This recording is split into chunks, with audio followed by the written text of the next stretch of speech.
જામનગરના લાલ પરિવારની Shriji shipping company વર્ષોથી શિપિંગ ક્ષેત્રે કાર્યરત છે, ત્યારે તાજેતરમાં આ ગ્રુપનું લિમિટેડ કંપની તરીકે વિસ્તરણ થયું છે.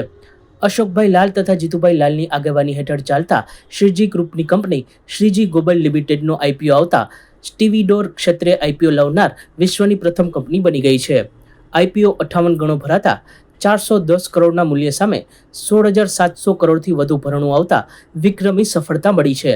જે પછી લિસ્ટિંગ સમારોહ જામનગરની સયાજી હોટલમાં યોજાયો હતો, જેમાં કંપનીના એમડી અશોકભાઈ લાલ, જોઈન્ટ એમડી જીતેન્દ્રભાઈ લાલ, જીતુભાઈ, વિનોદભાઈ પાબારી તથા લાલ પરિવારની નવી પેઢીના મિતેશભાઈ લાલ, કૃષ્ણરાજભાઈ લાલ તથા વિરાજભાઈ લાલ સહિતના લોકો તથા Bombay stock exchange manager Tejas Patel, booking lead manager Beeline capital advisor લિમિટેડના નિખિલભાઈ ભટ્ટ સહિતના અગ્રણીઓ ઉપસ્થિત રહ્યા હતા. ઉલ્લેખનીય છે કે કંપનીના શેર 252 રૂપિયાના ભાવ સાથે આઈપીઓમાં આવ્યા પછી લિસ્ટિંગ થતાં 275 રૂપિયા સુધી ગયા હતા અને રોકાણકારોને શેર દીઠ 15 થી 23 રૂપિયા સુધીનો લિસ્ટિંગ ગેઇન થયો હતો. બજાર બંધ થવા વખતે શેરની કિંમત 255 રૂપિયા આસપાસ રહી હતી. આજરોજ પહેલા તો હું બધા પત્રકારોને આવકારું છું. આજે જે છેલ્લા 25 વર્ષથી શ્રીજી શિપિંગ કંપની 1995 એટલે આમ 30 વર્ષ થયા, પણ 2001થી વધુ પડતું કાર્યશીલ થઈ અને 30 વર્ષની લાંબી મંજિલ કાપ્યા પછી શ્રીજી શિપિંગમાંથી પાર્ટનરશિપ ફોર્મ હતી, જેને અમે કન્વર્ટ કરી અને પબ્લિક લિમિટેડમાં લઈ ગયા છીએ.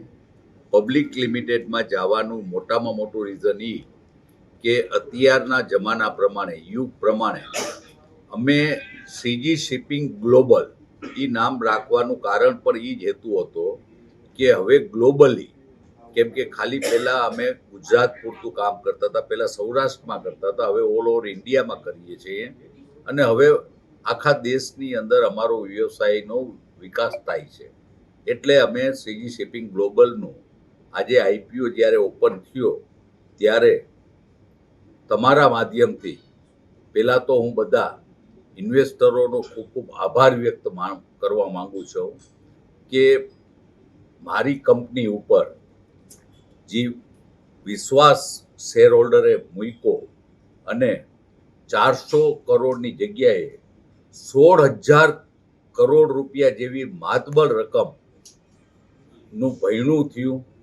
કદાચ હું માનું ત્યાં સુધી જામનગરમાં આ મોટામાં મોટો આઈપીઓ, જામનગર બેઝ કંપનીનો મોટામાં મોટો આઈપીઓ છે અને પબ્લિકે જે વિશ્વાસ મૂક્યો છે એ પ્રમાણે અમારી જવાબદારી, મારી સંપૂર્ણ જવાબદારી હજી પણ વધી છે અને એ જવાબદારી હવે પહેલાં હું કામ કરતો તો અમારા માટે, હવે અમારે કામ કરવું પડશે કંપની માટે, વિકાસ.